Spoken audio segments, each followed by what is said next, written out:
రే వాసు చెప్పరా. రే అదే CI uncle నేను అమ్మాయి దొరికిన చెరువు దగ్గరికి వచ్చాం. నువ్వు వెంటనే బయలుదేరి ఇక్కడికి వచ్చా. ఓకేనా? ఓకే వెంటనే బయలుదేరుతున్నాను. సమీర్, ఈ అమ్మాయి పర్ఫార్మెన్స్ బాగుంది. నేను అర్జెంట్గా పని మీద వెళ్తున్నాను. మిగతా ఫార్మాలిటీస్ అని మీరు ఫినిష్ చేయండి.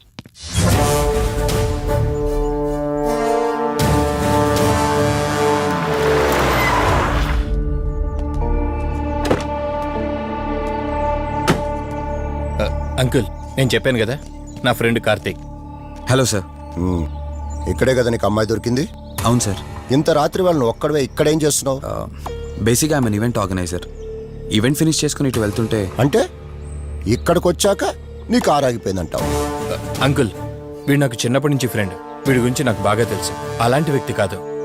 కావాలంటే మా డాడీని అడగండి. నువ్వు చెప్పేది కరెక్టే కావచ్చు వాసు. ఈ ఒంటి మీద యూనిఫామ్ ఉందే దేన్ని పూర్తిగా నమ్మదు. ఓ పని చేయండి, రేపు పేపర్లో అమ్మాయి ఫోటో వేయించండి. తన వాళ్ళు ఎవరైనా వస్తారేమో చూద్దాం.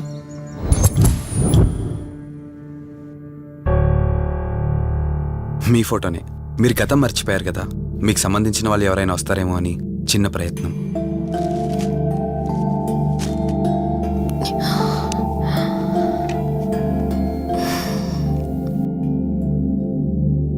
ఒకవేళ ఎవరూ రాకపోతే? అయ్యో అలా అంటారేంటండి, తప్పకుండా వస్తారు.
ఎవరు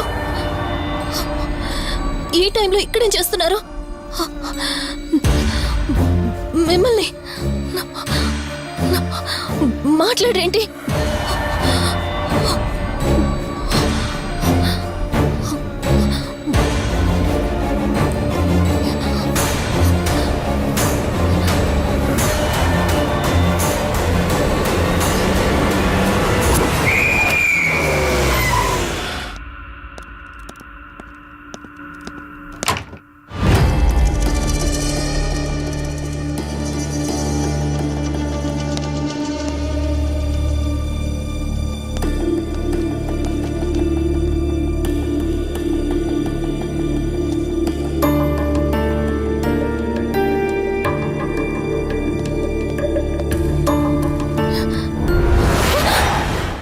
ఏయ్, నేను కార్తీక్ని. ఏం సడన్ గా అలా ఉలిక్కి పడ్డారు?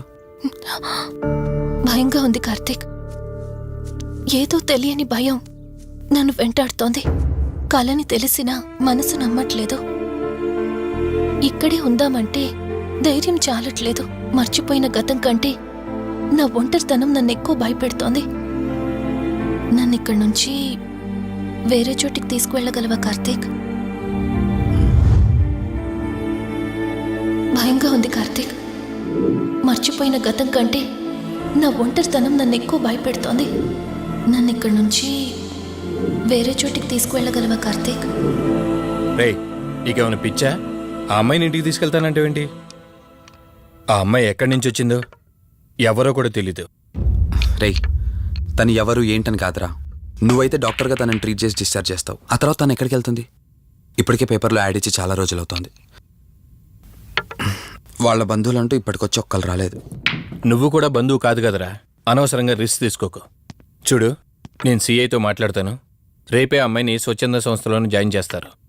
ఆ తర్వాత ఏం చేయాలన్నది కూడా వాళ్ళే ఆలోచిస్తారు.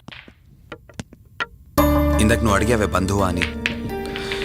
హెల్ప్ చేయడానికి ఎటువంటి బంధం అవసరం లేదురా. ఆ రోజు ఆ అమ్మాయి నా చేయి పట్టుకున్నప్పుడు కొన్ని వందల ప్రశ్నలు పుట్టేరా. కానీ ఎప్పుడైతే ఆ అమ్మాయి కళ్ళలోకి చూశానో ఆ ప్రశ్నలన్నీ మాయమైపోయాయి.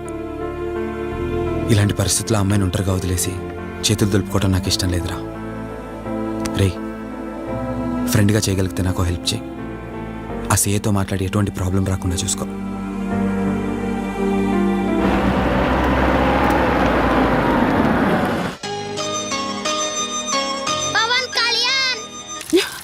ఈ ట్యాప్ ఒకటి వస్తామని ఇరిటేట్ తెప్పిస్తుంది. వస్తున్నాను. షో, వస్తున్నానబ్బా. అమ్మయ్యా, వచ్చావా కార్తీక్? నువ్వు ఫోన్ చేసినప్పటి నుంచి ఆ ట్యాప్ కారుతూనే ఉంది. అది అలా కారుతూ ఉంటే సింక్ లో పడుతున్నట్టు లేదు, నా నెత్తి మీద పడుతున్నట్టుంది. దాన్ని త్వరగా బాగు చేయించు కార్తీక్.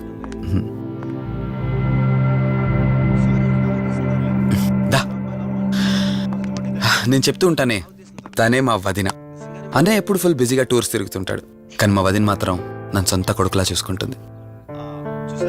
ఇంతకీ ఈ అమ్మాయి చెప్పలేదు కదా, తను నా ఫ్రెండ్. హాస్పిటల్ పని మీద వచ్చింది వదిన. తన పేరు Anyhow, I'm Siddharth Roy. Madhumati. Madhumati. కొన్ని రోజుల పాటు మన ఇంట్లోనే ఉంటుంది. సరే, తనని పైకి తీసుకువెళ్ళి రూమ్ చూపించు. సరే, నువ్వు వెళ్ళమ్మా. రా.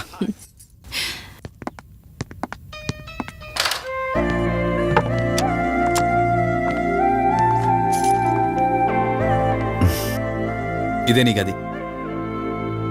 ఎదురుకుండా ఉందే, అది నా బెడ్రూమ్.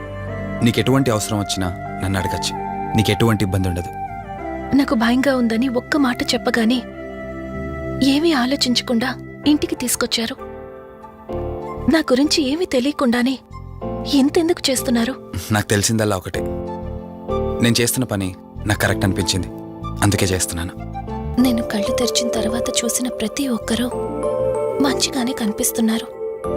కానీ కార్తీక్ని చూసినప్పుడల్లా ఎన్నో సంవత్సరాల నుండి మా మధ్య అనుబంధం ఉన్నట్లు అనిపిస్తోంది. తన మాటలు వింటుంటే నాలో ఏదో తెలియని చిన్న ఆనందం కలుగుతోంది.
మధు మధు ఏమైంది మధు?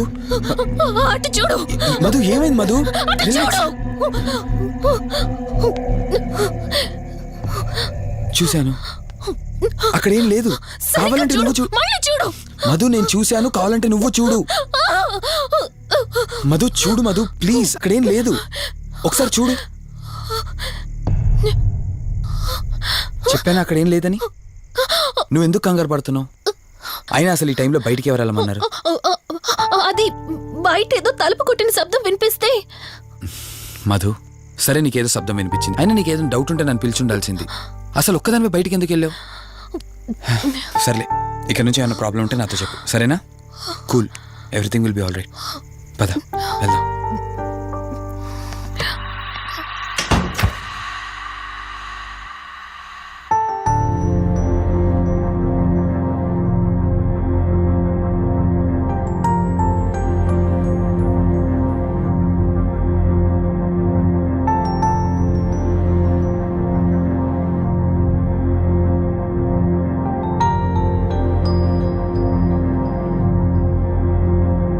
It's okay. మీరు కొంచెం బయట వెయిట్ చేయండి.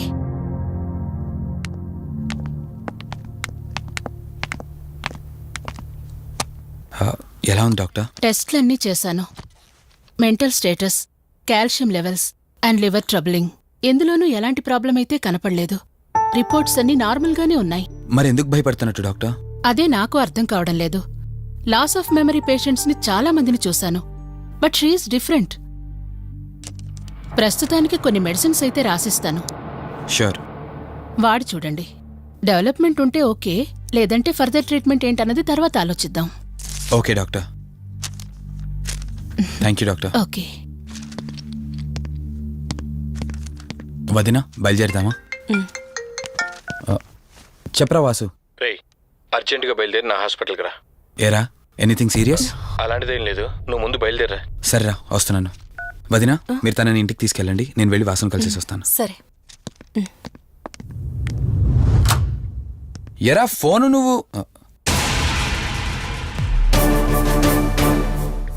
ఏంటి, నన్ను చూడగానే ఫేస్లో ఎక్స్ప్రెషన్ చేంజ్ అయింది? కొత్త కాపురం ఎలా ఉంది? అంతా హ్యాపీయేనా? కొత్త కాపురం ఏంటి సార్? నీ హీరోయిన్ని ఇంటికి తీసుకెళ్ళావంట కదా? అంకుల్ ప్లీజ్, వాడు అలాంటి వాడు కాదని నేను మీకు ముందే చెప్పాను. మీరు అనవసరంగా అనుమానిస్తారు. సరే సరే, నేను ఎందుకు వచ్చానో ఇప్పుడు నీకు చెప్పలేదు కదా. ఆ అమ్మాయి డీటెయిల్స్ అన్ని స్టేషన్స్కి ఫార్వర్డ్ చేశాను. కేసు ఫైల్ చేసి 5 days అవుతున్నా ఇంతవరకు తన సంబంధికులు ఎవరూ బయటకు రాలేదు. సరే చూద్దాం, వెళ్ళొస్తాను. ఇంకో 5 days వెయిట్ చేస్తా, తర్వాత నీతోనే స్టార్ట్ చేస్తా ఎంక్వైరీ.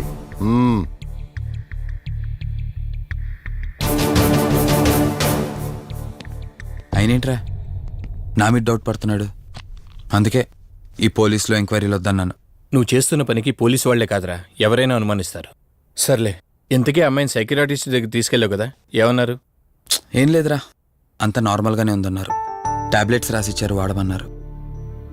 కానీ ఎందుకు తను భయపడుతోందో అర్థం కావట్లేదురా. ఇందులో అర్థం కాకపోవడానికి ఏముందిరా? నువ్వేమో ఆఫీస్కి వెళ్ళిపోతావు, వదినేమో కొత్త. అలవాటు పడ్డానికి కాస్త టైం పడుతుంది. లోన్లీనెస్ కాకపోతే ఇంకేముంటుందిరా? సర్లే, నువ్వు ఎక్కువగా ఆలోచించుకో. మధుని చూసుకోవడానికి కేర్ టేకర్గా నా అసిస్టెంట్ ఒకరిని పంపిస్తా. ఓకే.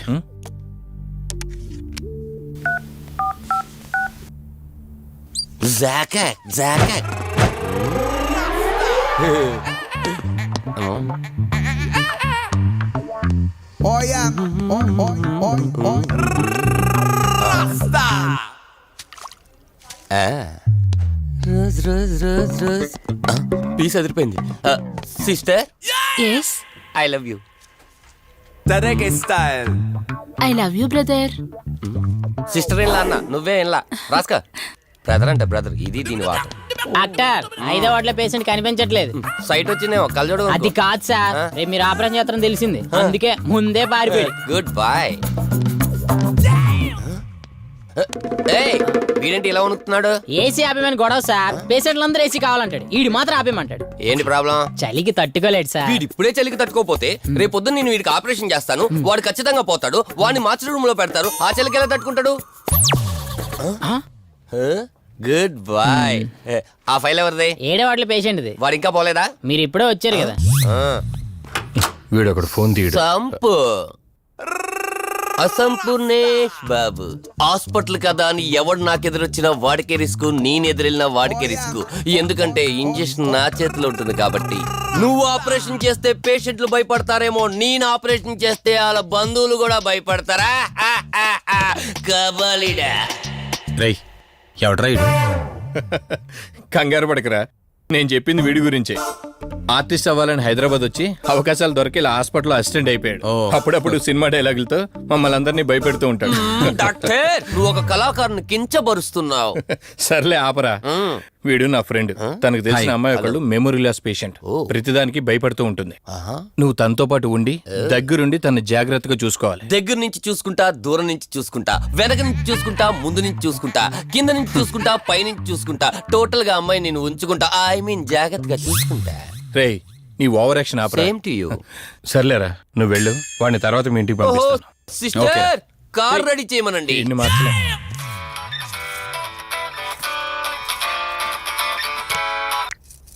చెప్పు కార్తిక్. వదినా, మధుని చూసుకోవడానికి ఒక కేర్ టేకర్ వస్తున్నాడు. మధుని పరిచయం చేయి.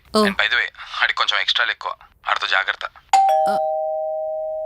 వచ్చినట్టున్నాడు, నేను వెళ్ళి చూస్తాను. ఓకే. Gladiator, radiator, mediator. సునామీకి చుట్టాన్ని, ప్రళయానికి పొట్లాన్ని, గన్లో బుల్లెట్ ని, ఇలియానా జాకెట్ ని, అతివృష్టికి అన్నయ్యని, అనావృష్టికి తమ్ముణ్ణి. అయిపోయి అసంపూర్ణేష్ బాబు. ఏంటయ్యా ఇంతవరకు ఎవరితో మాట్లాడుతున్నావు? మీతోనేనండి. ఇంట్రడక్షన్ కదండి, కొంచెం బిల్డప్ ఉంటదని. బాగా ఎక్కువైందండి? చాలా ఎక్కువైంది. లోపలికి రా. కుడికాలు పెట్టనా, ఎడంకాలు పెట్టనా? నువ్వు ఆడావా మాడావా? మీరు చాలా తేడాగా ఉన్నారే. 2 కాలు పెట్ట. పదండి. సరే రండి. ఏంటి కంపు? నాట్ కంపు, అసంపు. షాట్ చెప్పడం మర్చిపోయాను. నా పరిచయం మీకు 10 కాలాల పాటు గుర్తుండాలంటే సంథింగ్ స్పెషల్ గా ఉండాలని ఆలోచించి గుమ్మం ఎదురుగా గేదేసిన ప్యాడ్ని తకచ్చా. చిచి, ఏంటి విచిత్రంగా మాట్లాడుతున్నావు? ఈ రోజుల్లో తలా తోక లేకుండా మాట్లాడితేనే ఆడియన్స్ కు బాగా కనెక్ట్ అవుతున్నారు మన హీరోలు కదండి. బోబోయ్, ఆపు నీ నస. రా. దీనికి ఇలా అర్థమైందా? ఓకే. మధు, నిన్ను చూసుకోవడానికి కార్తిక్ కేర్ టేకర్ ని పంపించాడు. చాలా ఎక్స్ట్రాలున్నాయి, జాగ్రత్త అమ్మాయి. దీనివల్లే దీనికి ప్రాబ్లం వచ్చుంటది.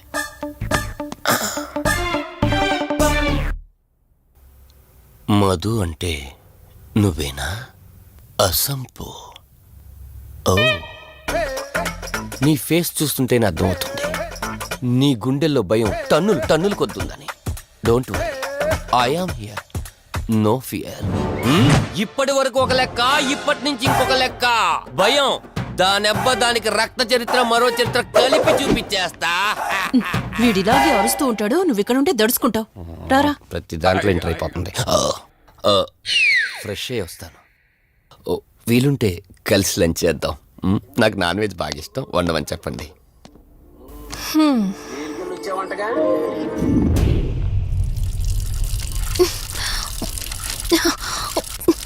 ఛ! ఆఫ్ అవ్వట్లేదేంటి? మధు నువ్వెంత కట్టినా ట్యాప్ ఆగదమ్మా, అది రిపేర్లో ఉంది. మధు నువ్వు తప్పుగా అనుకోకపోతే నీకొక మాట చెప్తాను.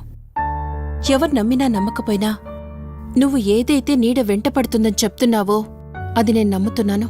థ్యాంక్స్, మీరైనా అర్థం చేసుకున్నారు.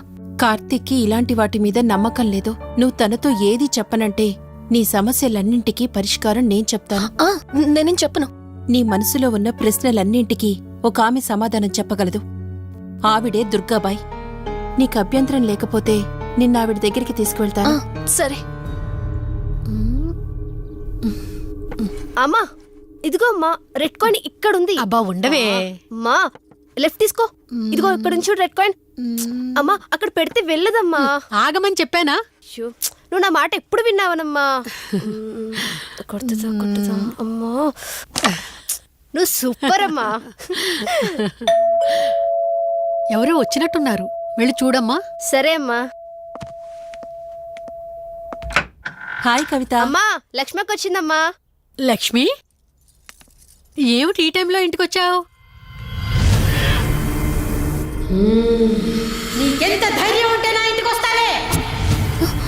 ఈ ఇల్లెవరితో తెలీదా నీకు?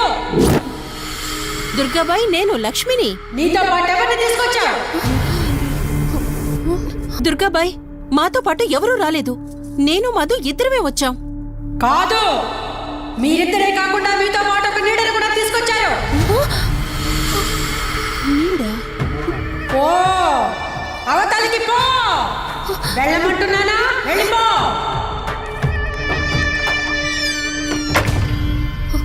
దుర్గాబాయ్, కళ్ళున్న వాళ్ళెవరూ కూడా నన్నొక నీడ వెంటాడుతుందని నేనెంత చెప్పినా నమ్మడం లేదు. కానీ మీరు నా గురించి నేనేం చెప్పకుండానే నా పరిస్థితిని అర్థం చేసుకున్నారు. చూడమ్మా, కళ్ళతో మనుషుల్ని చూడగలం కాని ఆత్మల్ని చూడలేం. నువ్వేదైతే నీడనుకుంటున్నావో అది నీడ కాదు, ఆత్మ. అది నీ వెనకాలే తిరుగుతోందంటే నీ వల్ల ఏదో పొరపాటు జరుగుంటుంది. దుర్గాబాయ్, గతం అంటూ తనకి ఏమీ గుర్తులేదు. కారణం లేకుండా ఏ ఆత్మ వెంటపడదు. మొదటిది, ఏదో ఒకలాగా పగ తీర్చుకుని ఈ అమ్మాయిని నాశనం చేయటం. రెండవది, ఈ అమ్మాయిని ఆయుధంగా వాడుకుని తన అవసరం తీర్చుకోవడం. పగ తీర్చుకోవడానికి నేనేం తప్పు చేశాను? దీనికి సమాధానం తెలియాలంటే నీ గతం గుర్తుకు రావాలి. అందుకు ఒకే ఒక దారుంది. ఆ ఆత్మని బంధించి నీ గతమేమిటో తెలుసుకోవాలి. ఆత్మతో మీరు మాట్లాడగలరా? ఈ రాత్రి సరిగ్గా 12 గంటలకు మీరిద్దరూ ఇక్కడికి రండి.